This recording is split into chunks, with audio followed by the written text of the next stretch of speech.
কোচবিহারের বিরোধী দলনেতা শুভেন্দু অধিকারীর কনভয়ে হামলার প্রতিবাদে বুধবার গঙ্গারামপুরে মিছিল পথ অবরোধ কর্মসূচি পালন করে বিজেপি।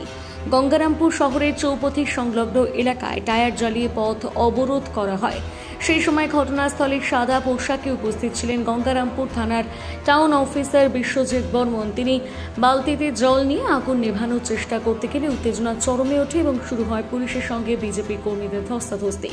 অভিযোগ, ওই সময় বিশ্বজিৎ বর্মনের গেঞ্জি ধরে তাকে ধাক্কা মারেন কয়েকজন বিজেপি কর্মী। পরিস্থিতি সামাল দিতে ঘটনাস্থলে মোতায়েন করা হয় বিশাল পুলিশ বাহিনী ও র্যাব।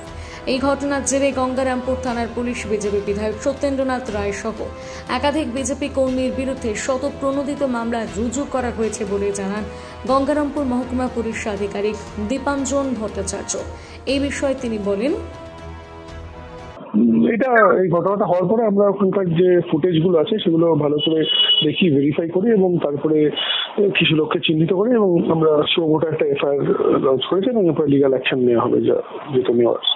হ্যাঁ, আপনি এফআইআরটা পার্সেলটা দেখতে পাবেন না, অনেকের নামই আসছে। যদিও এই বিষয়ে গঙ্গারামপুর বিধানসভার বিজেপি বিধায়ক সত্যেন্দ্রনাথ রায় জানান, পুলিশ তৃণমূলের কাজ করেছে। পুলিশ তৃণমূলের কাজ করেছে, পুলিশ সরকারের কাজ করেছে, পুলিশ তৃণমূলের মন্ত্রী বিপ্লব মিত্র যা বলেছিস তাই করেছে। পুলিশ এটা বিরোধী দল করতে দেবে। ওখানে পুলিশ উইদাউট ইউনিফর্মে, পোশাক নেই, কিছু নেই, গেঞ্জি শার্ট পরে আর চপ্পল পরে চলে গেছে পাবলিককে মারতে, ধাক্কাধাক্কি করছে, সেটা পুলিশের বক্তব্য না। পুলিশ ওখানে ওরা প্রতিবাদ করলো কেন তার জন্য, সেজন্য পুলিশ শতপ্রণোদিত মামলা অ্যাটেম্প্ট টু মার্ডার কেস দিয়ে দিয়েছে।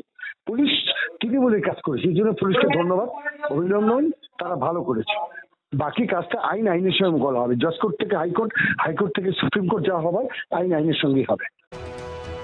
গঙ্গারামপুর থেকে বিশেষ প্রতিবেদন, নিউজ টুডে।